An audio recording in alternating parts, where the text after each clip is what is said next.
अब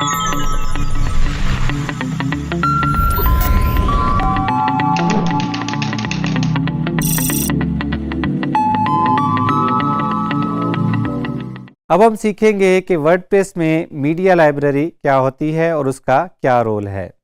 जो भी मीडिया, चाहे वो इमेजेस हों, वीडियोस हों, ऑडियो फाइल्स हों या पीडीएफ फाइल्स हों, जो भी हम किसी भी पेज या पोस्ट से अपलोड करेंगे वो हमें हमारी मीडिया लाइब्रेरी में अवेलेबल होगा। मीडिया लाइब्रेरी से हम पुराने अपलोडेड मीडिया को मैनेज कर सकते हैं और नया मीडिया हम वहाँ से अपलोड कर सकते हैं। फॉर एग्ज़ाम्पल, हमने कोई एक आर्टिकल लिखना है, उसके लिए हमारे पास मुख्तलिफ इमेजेस हैं, तो उनको हम पहले से मीडिया लाइब्रेरी में अपलोड कर सकते हैं ताकि जब हम आर्टिकल लिख रहे हों तो हमारा मीडिया या इमेजेस हमें पहले से हमारी मीडिया लाइब्रेरी में मौजूद हो। उसके अलावा फॉर एग्ज़ाम्पल, हमने कुछ मीडिया या इमेजेस जो यूज़ किए थे, अब वो हम किसी भी आर्टिकल या पेज में यूज़ नहीं कर रहे, तो उनको हम वहाँ से डिलीट भी कर सकते हैं। या किसी ब्लॉग पोस्ट या किसी पेज में कोई इमेज हमें अपलोड किया है और वो हमने उसको एडिट करना है, हमने उसको क्रॉप करना है, हमने उसको रोटेट करना है या हमने उसके साइज़ चेंज करना है, तो वो भी हम मीडिया लाइब्रेरी के थ्रू कर सकते हैं। मीडिया लाइब्रेरी ओपन करने के लिए हम वर्डप्रेस के डैशबोर्ड में लॉगिन करेंगे और उसके बाद मीडिया के लेफ़्ट साइड के मेन्यू को क्लिक करेंगे। यहाँ से हमने लाइब्रेरी भी ओपन कर सकते हैं। लाइब्रेरी में हमें वो सब इमेजेस, वीडियोस, ऑडियोज़ और पीडीएफ फाइल्स मिलेंगी जो हमने ऑलरेडी किसी भी पेज या पोस्ट से अपलोड की हैं या यहाँ से हमने मीडिया लाइब्रेरी से ही अपलोड की हैं। फॉर एग्ज़ाम्पल, एक फ़ाइल हम अपलोड करेंगे जो कि हमने न्यू फाइल अपलोड की है, अब ये मीडिया लाइब्रेरी का पार्ट बन गई है। ये फ़ाइल अब जब हम किसी भी पेज या पोस्ट से जब ऐड न्यू मीडिया करेंगे, मीडिया लाइब्रेरी खोलेंगे, तो ये फ़ाइल हमें वहाँ पे विजिबल नज़र आएगी। यहाँ पे जो मैक्सिमम अपलोड फाइल साइज़ नज़र आ रहा है, ये सर्वर की सेटिंग के मुताबिक डिफरेंट हो सकता है। मेरे पास यहाँ पे 300 MB आ रहा है। हो सकता है आपकी सर्वर की सेटिंग्स के मुताबिक ये फ़ाइल साइज़ कम हो या ज़्यादा हो। कुछ होस्टिंग सर्विसेज पे आपकी कुछ फाइल टाइप्स पे भी रिस्ट्रिक्शंस लगी होती है। फॉर एग्ज़ाम्पल कि आप वीडियोस अपलोड नहीं कर सकते या आप डिफरेंट फाइल्स की जो एक्सटेंशंस हैं वो अपलोड नहीं कर सकते। तो ये मीडिया की सेटिंग्स आपकी होस्टिंग या सर्वर के हिसाब से डिफरेंट हो सकती हैं। इमेज को एडिट करने के लिए हम एडिट इमेज के बटन पे क्लिक करेंगे तो यहाँ टॉप टूल बार में हमें डिफरेंट ऑप्शंस नज़र आ रहे हैं। हम इमेज को रोटेट लेफ़्ट पे रोटेट कर सकते हैं, हम इमेज को राइट पे रोटेट कर सकते हैं, हम इमेज को फ्लिप वर्टिकल कर सकते हैं या हम इमेज को फ्लिप हॉरिजॉन्टल भी कर सकते हैं। यहाँ से हम अपनी चेंजेस को अनडू या रीडू भी कर सकते हैं। उसके साथ साथ हम इमेज को यहाँ से क्रॉप भी कर सकते हैं। अगर हमने इमेज को क्रॉप करना है तो हम यहाँ पे क्रॉप पे हम क्लिक करेंगे और यहाँ से हमें एक सिलेक्शन एरिया जो है वो नज़र आना शुरू हो गया है।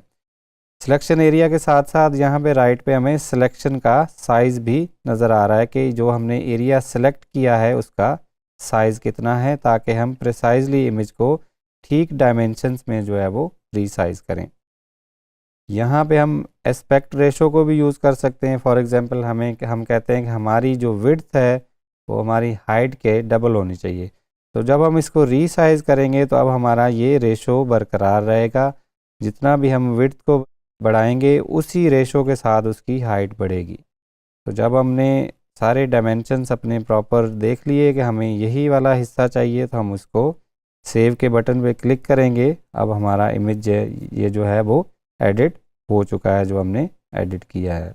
यहाँ पे हमें इमेज का URL नज़र आ रहा है, इसको हम कॉपी करके अपने इमेज को भी देख सकते हैं और यहाँ पे हम इमेज की डिस्क्रिप्शन भी डाल सकते हैं।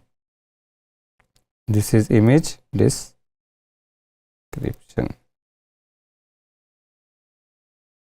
चेंजेस हमारी ऑटोमेटिकली सेव हो गई हैं। हम इसको बंद करेंगे। यहाँ से हम डिफरेंट फ़िल्टर्स लगा सकते हैं कि कौन से मीडिया आइटम्स हमें नज़र आने चाहिए। हमें फॉर एग्ज़ाम्पल हमने इमेजेस देखने हैं हमने ऑडियो फाइल्स देखनी है, अगर हमारे पास कोई होगी तो यहाँ पे नज़र आ जाएगी। ये डिफरेंट डॉक्यूमेंट्स के टाइप हैं जिससे हम फ़िल्टर कर सकते हैं। एक हमारे पास फ़िल्टर है अनअटैच्ड का। इसका मतलब ये है कि ये वाला मीडिया किसी भी पेज या पोस्ट के साथ अटैच्ड नहीं है, तो इसको हम यहाँ से रिमूव या डिलीट भी कर सकते हैं। हम डिलीट परमानेंटली पे क्लिक करेंगे और एक वार्निंग के बाद या एक कंफर्मेशन के बाद हमारा इमेज वहाँ से डिलीट हो जाएगा। उसके साथ साथ हम उसको डेट के साथ भी फ़िल्टर कर सकते हैं कि फॉर एग्ज़ाम्पल हमारे सिर्फ इस मंथ में जो मीडिया अपलोड हुआ है समय हमें सिर्फ वही नज़र आना चाहिए। तो ये था मीडिया का ओवरव्यू जिसमें हम फाइल्स को एडिट कर सकते हैं, फाइल्स को ऐड कर सकते हैं, मीडिया को रिमूव कर सकते हैं और उनको मैनेज कर सकते हैं या उनको फ़िल्टर करके डिफरेंट फ़िल्टर्स की बेस पे कि हमारे पास ऑडियो फाइल्स कितनी हैं, हमारे पास वीडियो फाइल्स कितनी हैं, हमारे पास PDF फाइल्स कितनी हैं, वो हमें यहाँ पे नज़र आ जाएंगी। अभी हमने सीखा कि मीडिया लाइब्रेरी वर्डप्रेस में क्या होती है, उसमें नया मीडिया हम कैसे अपलोड करते हैं और एग्जिस्टिंग मीडिया को हम कैसे मैनेज या एडिट करते हैं। तो मीडिया लाइब्रेरी में हम अपनी नई फाइल्स भी ऐड कर सकते हैं और एग्जिस्टिंग जो मीडिया अपलोडेड है, चाहे वो वीडियोस हैं, चाहे वो इमेजेस हैं, उनको हम एडिट भी कर सकते हैं। जब भी आप स्पेशली इमेजेस अपलोड कर रहे हो तो आपने इस बात का ख़ास ख्याल रखना है कि आप क्वालिटी को कंप्रोमाइज़ किए बगैर जितना स्मॉलेस्ट पॉसिबल साइज़ हो उस साइज़ में आपने इमेज अपलोड करना है। फॉर एग्ज़ाम्पल अगर एक इमेज आपका 1 MB के साइज़ का है और वही इमेज क्वालिटी को कंप्रोमाइज़ किए बगैर आप 300 KB में भी उसको रीसाइज़ कर सकते हैं, तो आपने उसको स्मॉलेस्ट पॉसिबल साइज़ में अपलोड करना है ताकि आपकी वेबसाइट की जो स्पीड है वो मुतासिर ना हो।